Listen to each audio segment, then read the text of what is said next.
Hello, I'm Ben. Welcome to the channel. Today we're going to talk about success and the choice of actually having success around leading teams and individual performance. So there's a couple things that go into that, and typically when I get asked to help with the team or to help improve a team, some of these assessments are what I do first. So the first quality you have to talk about is self-esteem. When you're talking about individual performance or how a person views themselves, that ultimately is going to determine what kind of success they have.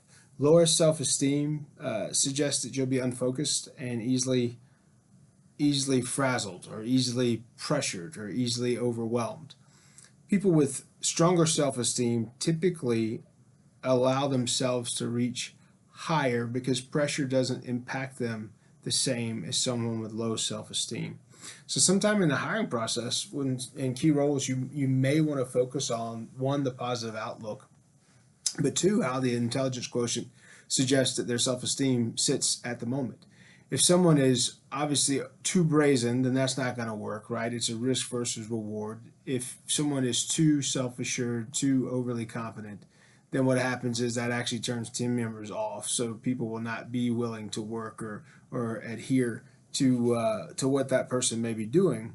So you have to look around morale as well. So 5 key rules in creating morale as a leader would go as follows. 1, help each person see the importance of their role in the big picture. I've mentioned that in the video before, but that's extremely motivating to know how you impact the big picture. Extremely motivating to know, okay, I come in every day and I do the same thing every day. If you look at a big retail store, for example, a person may work in one line, right? Or let's say they work in canned goods. Every single day they're coming in and reloading those shelves the same way.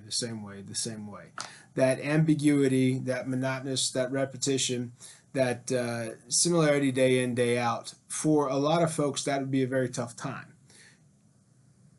If you want to focus on the impact that has, though, imagine you go to a grocery store and none of the shelves are stocked. The job plays a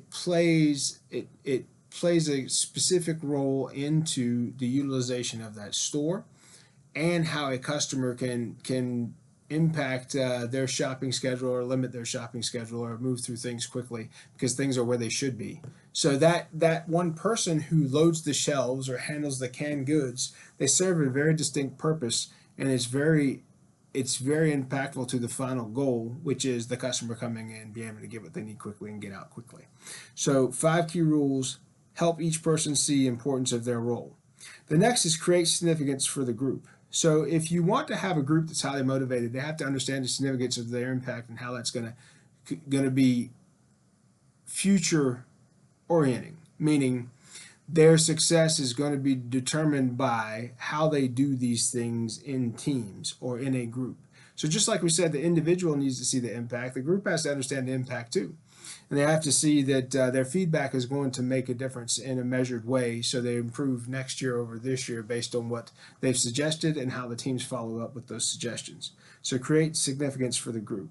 3 is maintain a positive reinforcement for the effort. So even if people fail, if you maintain a positive outlook and you look at failure as we learn something, that's imperative, because if you do that, the team sees, well, we can't go wrong here. Either we win or we learn, and learning still seemed as worth the input and worth the investment, because you have that investment in labor and that investment in time. So positive reinforcement. The next is recognize the people who get less attention because of position. So it's just like football. Everyone always talks about the quarterback. The quarterback gets the biggest contracts. They get the biggest sign-on bonuses. They get the biggest, whatever it may be, credit for runs, starts, plays, interceptions, all that jazz. If you remove the center, guards, and tackles, though, that quarterback's going to be in a real tight spot. So you have to think about those roles. There's quarterbacks in the NFL that retired, that bought their linemen who were there with them years, Rolexes, cars, houses, and everything else, because they knew very well, without these team players who are less celebrated than they are, they would not be where they are, right? There's no way you can have 1,000-yard season and 3 touchdowns a game if you don't have those big men standing in front of you blocking the defenders that would rip your head off. So that goes to alliterate that point, is recognize the people that get less attention because of the position. For instance, if a factory floor is not clean, or if a grocery store is not clean, or if a gas station is not cleaned properly by the janitorial staff or the night crew, whoever that may be, when you come in the next day, the customer situation is going to be impacted because the resources haven't been put forth to make the facilities what they should be for the customer. I've mentioned things in the past about how specific facility management is and cleanliness is. So recognizing that janitorial staff are doing a great job is a very important piece of how the workday goes. And the last piece is important to keep people positive. Negative people can infest others. Infest and infect. I use those words because I want it to be ugly. A negative person, they really can demoralize a team. And if you have 10 people that are extremely motivated and ready to get forward and about to have a great day, but you have one naysayer that's an agitator that wants to cause problems for people, you can change the mood of the whole room very quickly and impact how the whole team performs, which would impact negatively your production and productivity. So that negative thought process is a problem. So the next piece around success is you have to make the best of what you have. Make the best of the hand you dealt is something that I was told when I was young. Basically, we all don't start in the same spot, but we all started from somewhere. Meaning, as long as you're taking a step forward, you're moving in the proper direction. Small steps are progress. One of the things I don't like about the moving the goalpost constantly is because people feel a little detached and a little decreased because they never seem to win. They never seem to get past the goal line if those posts are constantly moving. That is one of the issues with continuous improvement if it's not truly continuous improvement. If you're just pushing agitation to keep pieces moving, movement is not necessarily progress, right? So you want the movement to be strategic. You want something to be accomplished for that to be progress. So you have to make the best of the hand you're dealt, and you have to achieve progress and allow the team to win. That way you'll keep that positive mentality and those positive aspects at the forefront. Set demanding goals. We've talked about that in the past. Every goal has a purpose. Always be positive and be driving to that purpose of the goal. Positivity is an attitude and it will help you control those goals. I say make the goals difficult, but make some of them achievable because you want to celebrate those wins. Celebrating those wins creates motivation and it creates points in productivity where you see, hey, we're making it here, we're making an impact, we're having an impact, and give that feedback constantly to the team. Celebrate all the players, even those lesser known. Going back to that negative piece earlier, cut loose disruptive people. I cannot say more. If you want to run off a team and if you want to run off leadership quickly, keep a bad teammate. If you have a bad teammate, a disruptive teammate, someone that gets in the way of the team and the leadership and the processes that we're trying to complete to make the day a better day, then you have to get rid of that person. When you do that, you actually control, I call it addition through subtraction or multiplication through subtraction. By removing that problem point, you're letting the team keep the positive attitude. You're letting the team keep that positive mobility and that positive movement, which is why that's so key. Negative people are a drain on all you do. The next piece is around living life in the present tense. If you're living in the present, you're not looking back at mistakes you had. Mistakes are learning opportunities. You have to forgive yourself and move on. Same thing for your team. You have to forgive them and move on. As long as it's not egregious, those teammates are going to remain your teammates. So you need to focus on that positive and move on. Establish good habits and don't put things off. So when you're establishing good habits, that goes with process, procedure, etc. But it also goes with having a fixed schedule, having a day that you expect things to come through, and having processes that take into consideration some things are going to go bad and some things are going to break down. In plants, in manufacturing, and in restaurants, redundancy is a key piece of operations, meaning if you have a piece of equipment that's specifically important to what you do, and it has parts on it that go through movement and get heat and cold and have a very adverse existence, then you need to have duplicitous pieces of that equipment, meaning you need to have components that you can replace. And that duplicity will allow you to continue processes. One breakdown won't end the day. So that's extremely important that you keep that established goods habits, and some of the established good habits are expecting things to break down and being prepared for that breakdown. When you talk about lean and you talk about storage and you're talking about those items, those components, those parts, those have to be on hand. If you're in a just-in-time situation, which means you get inventory when you need it, a breakdown, if you don't have redundancy on hand, may take you months. And if you go through severe situations like we did during COVID, where all transportation was limited, that component, that part may be weeks out, if not months. So now you're talking about impacting your productivity in a negative way for an extenuating, extreme period of time. The next piece is around appearance. People have said often dress for success.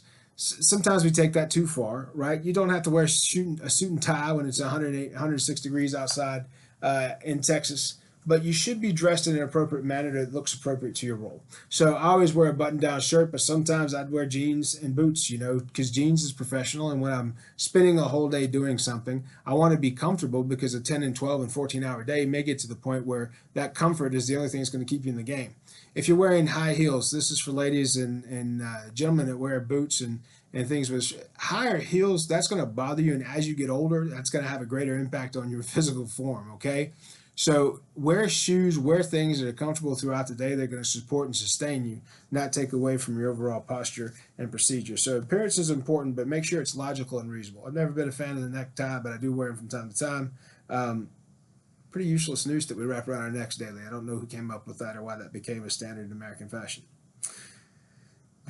We've talked about this one too. Do the most unpleasant things first. So in the book, Eat That Frog, that's what it talks about. It talks about scheduling the things that you don't want to do, scheduling the things that you dislike the most. Because if you schedule it and you go in and you attack it right away, you're going to get that out of the way, so you're not sitting there dreading all day long. Then you can move forward and you can float through your day and get other things done based on that schedule. So do the most unpleasant things first. There are no off days in life. This is one thing that I say all the time. There's a couple of things. I talk to the Bible about getting wisdom from there, and Marcus Aurelius Meditations. In both of those books, neither one of them ever talks about retirement. Okay?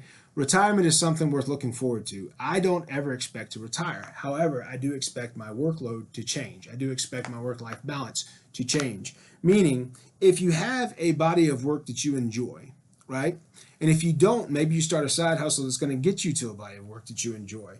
But there are no off days, meaning every day you don't do something to move forward, you're moving backwards, okay? So, Sunday being the Sabbath or Saturday being the Sabbath, depending on what your point of view is, obviously take a day of rest, but meaning no off days in the fact that you're thinking, you're planning, you're writing down ideas, you're doing those things so you can catch the stride to make the best of your next day of moving. Those who work 5 days a week lose a lot of time. So, typically 6-day work week for me is something I enjoy. I get bored with a 2-day weekend. Now, it might be weird, but that is what it is. A lot of parents are running around sports and everything else and doing that all over the weekends. I do get that, right? Some of those things keep you running. But even that, you're networking, you're doing things out in public, having impact if you make it useful. So that's the other point. Make the time that you do spend useful. Communication is mostly about listening. The old saying, God gave us 2 ears and 1 mouth. I think that's key. We've talked about effective listening before on the channel. Basically means make sure that your message and what you intend is what's getting across. So communication is mostly listening. Sometimes when you're not even in the conversation, you can listen and hear, and that will tell you a lot about the people that are present, how they view the world, how they view you, and maybe some of the things that you do and how that's impactful. That's knowledge that you don't have to pay for, that you're getting for free. So listen as often as you can. The goal is to connect in communication, not defeat. I think ultimately we're too competitive in everything. And look, I'm extremely competitive. I was a wrestler and a fighter. That's a solo sport. We're out there, even though you're on a team, you become highly, highly competitive. In communication and in business, the better your team is, the more you build teams and symbiotic relationships, the more successful you're going to be. And since we're talking about success, that's pretty key. Someone you defeat and you annihilate, in the future, they're not going to serve you in any other way. That you've burnt that bridge, you've destroyed that relationship. The world is a smaller place than you think, and if you're in a specific industry, those players stay kind of the same, right? Unless you're moving around and you're doing great geographical hops where you're moving from one coast to the other or somewhere in between. If you're staying in a local community, if you're staying in a local area, burning bridges can be very expensive, because one day when you get tired of where you're at, you want to make a jump to a different company, a new situation, a new job. That person may be in one of those roles there because it is a small world, right? So communication is mostly about listening, but the idea is to connect, not defeat. Real passion makes communication easy. So if you care about what you're trying to do, and you're trying not to just sell a point to get past the day, but you're trying to build a relationship or build a situation that's better for the future, then have that passion. Typically, people will feed off of that energy. You let them give you their ideas. Typically, their ideas will align with what you're thinking in the first place. And as we've said in the past, if someone thinks they've come up with an idea, guess what? They're going to champion it all the way through. So once you have people with a similar viewpoint is yours, or a simple result is yours, they may pick up the ball and run for a while, so you don't have to. I'm sorry for all the sports analogies. It's coming naturally today to be that way. Excitement is contagious. That's why it goes back to what we said there about passion. Excitement is contagious. You've seen that before. You see it in crowd think. You can see it in the little ones when they see each other, they get all excited, and it's that kind of thing. So allow the excitement, allow the passion to drive that contagious effect and get more people in the room on the same team. Learn from role models and books. I've mentioned that before. In a world that's lacking mentors, having those conversations, and I say reading a book is much like a conversation that they offer. That's a great way to learn a lot of things. I take notes. What I'm reading from right now is notes that I've taken. I take notes on every book that I read. I take notes on my day. I carry one of these old planners, right? Ever since 1992, I've carried one of those. The idea is so that I always have a spot to put notes down and learn from today. I want today to be instrumental in building a better tomorrow for me. So that's extremely important. Have role models. And if someone doesn't know they're your role model, that's fine. Just have conversations with them often. People that like you, have those conversations. People that you like, have those conversations. Try to support each other as best you can. Use those role models, use those books. Thrive in pressure. Believe in your discipline, live for the moment, and take care of today. Some people fret about pressure and worry about pressure because they feel uncomfortable in that situation. So people fret because they're uncomfortable. So how can you impact that in the best manner? My thought process is you get very comfortable being uncomfortable. The more comfortable you are with any uncomfortable situation, the calmer you are. As a leader, the calmer you are, the better your team reacts, okay? So the last thing a leader needs to do is freak out or fret about pressure or deadlines or all these things when you have teammates in the midst of the stress of the situation. I've seen that before. It's awful. Teammates get discouraged, teammates get exasperated, teammates get tired, they get burnt out, and they leave. Because leadership can't simply be an umbrella above their team to protect their team from all the noise that will be coming down from on high or wherever else it may be coming from, when there's a disconnect between how that pressure impacts yourself and your team. So be comfortable being uncomfortable. The more comfortable you are in any situation, the more durable you'll be, the more appreciated you'll be, and the more revered. So if you want to be a mentor for other people, stand in front of the hard things for them, increase the calm, take away the stress. That increase the calm and remove the noise. That is a piece of leadership that most people miss the point of. By doing that, you allow your team to be psychologically secure. You allow them to feel appreciated and be engaged. It's just that simple, and it's just a mental choice to do that versus doing what everyone else is doing. Spend more time doing and less time complaining. If you go to a situation where people have too much free time on the job or too much downtime between tasks, what they're doing is they're taking the time to complain. The more complaining that happens, the more the environment becomes a negative environment, and then you're going to lose people because they become holistically negative. And then it goes back to what we talked about earlier. You're going to have to get rid of that negative thorn in people's side because you got to allow people to perform the best they can. With this negative mindset, they're not going to be able to do so.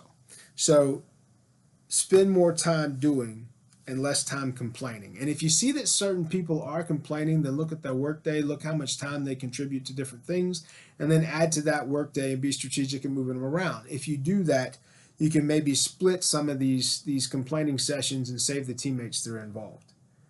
Stay positive under pressure. We've talked about pressure makes you focused. It's also an environment for great performance. Remember the things that seemed amazing and miraculous.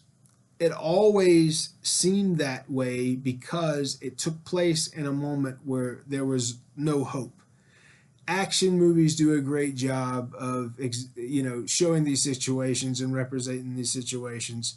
Um, sports stories that have been made into movies, typically it's a no-win situation. There's some type of Hail Mary or some type of last minute hero. So spend more time doing, stay positive under pressure, and remember that a pressurized environment typically produces great performance. It's like the old adage, only pressure can turn coal to a diamond, right? Without the pressure, that coal would remain what it is. Even though coal is very useful, diamonds are worth a lot more, right? So appreciate the pressure and what it brings. Be ferociously persistent. Refuse to give up or let go. Being ferociously persistent, there's many books on that, and I plan to probably write one day. Persistence alone will make people successful. If you're polite and adequate, if you do the work and you show up and you are persistent in what you're doing, you're persistent in what you're following, what you're reaching out to, ultimately things will get out of your way. I mentioned the Grand Canyon earlier. A little bit of water moving in the same direction can dig a big old ditch, right? So you think about the Grand Canyon, that was a little bit of water, and it is a massive piece of history just proving that persistence is a powerful, powerful thing. Be poor, hungry, and driven. Sometimes you'll see when people reach some point of success, especially when they get to the point where they have the nice car, the fancy clothes, and they're saying, look at me, which we live in a very Facebook-friendly world, right? A very look at me world. Even though most of that is fiction, right? And people put their best face forward in that heroic thought process on Facebook and LinkedIn and all the social medias. You got to think, you got to remember that if you forget to be hungry, if you forget poor, and you forget to be driven, guess what's going to happen? Those earnings, that situation, all that comfort will deteriorate and it will go away. To sustain, you have to continue the action. You have to be persistent. You have to be present.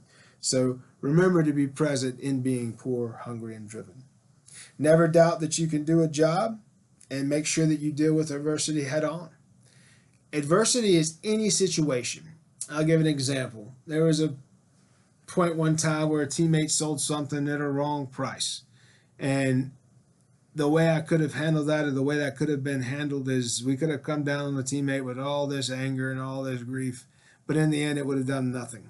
What it showed was there was a gap in process, and once we put a policy in place to say, hey, if this isn't done this way, reach out for the proper pricing and have it handled that way. So it showed a gap, and we made a positive out of it and took a learning from it. That's pretty key on how you run your business and how you sustain the positive outlook of your team. Is you never doubt you can do the job, and you deal with adversity head on. Even with competitors, theft, all of that, if you deal with it head on, you will find out what the finish line is. You will find out what that looks like, and then you start whatever track you have to a few inches at a time to make progress to that final goal. Thrive on toughness. So I've said that before around tough situation. It's that old saying, when the going gets tough, the tough get going, right? It doesn't say when the going gets tough, we all quit and go home because we're tired and our feet hurt. There's a different thought process when it comes to being successful, and to survive and be successful. There's no end to that stress. So you have to be able to keep out of it, or keep after it, and keep driving and be persistent. I mentioned once before, there's no need in keeping points or finding fault. That sometimes can divert attention from what needs to be focused on. So you have to keep the team focused. You have to keep pushing, and that goes back to that persistence piece. To be successful, there is no end, right? You keep going. It's just the next day and the next day and the next day. If you don't think you're ever going to retire, and you say, this is my body of work that I enjoy, then you should be doing it every day of your life. And you should be thinking about that every day of your life. If that's the case, then there's no end, so you keep going. Meaning, if you're going to work here forever, you'll be planning and be doing things to improve you forever. If tomorrow you're leaving, or if there's a stop line, 2 years from now, you may not be as aggressive. You may not have the most present mentality, and you may not be pushing to reach new and future goals and resting on your laurels, as they say. So success, we mentioned earlier about staying hungry, staying poor, and doing that. You don't want success to sabotage your dreams and your future.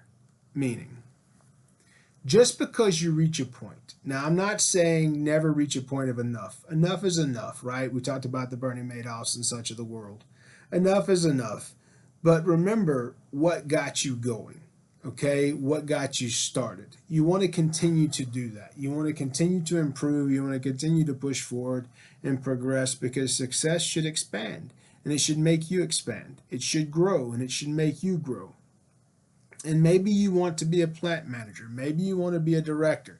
Maybe you want to be a vice president. Maybe you want to be a CEO. Maybe you want to open your own company. Whatever that is, you have to keep pushing, right? Look at the Panda Expresses of the world. That's owned by one gentleman, okay? Tens of thousands of locations everywhere. And he makes the profit. He buys the real estate. He has all those jobs that he's created with that restaurant. It's an extreme thought process that one day this guy really liked the way this stuff tasted, and he thought he'd run a business like that. And here he is later in life. He's got a successful business. It's everywhere. It's pretty much in every state, in every mall, back when we had malls. Just imagine what a lifelong, dedicated process looks like. A dedicated career. That's a great example, right? And it's owned by one person, not a corporation, not a firm.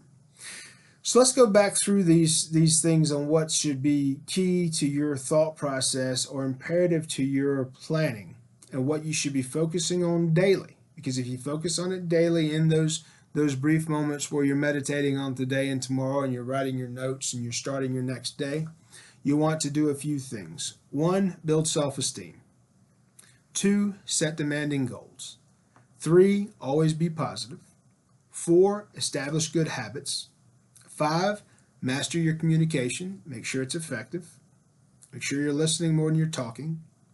6, learn from your role models and learn from your books. Buy books, read them often. 7, thrive in pressure. Thrive under pressure.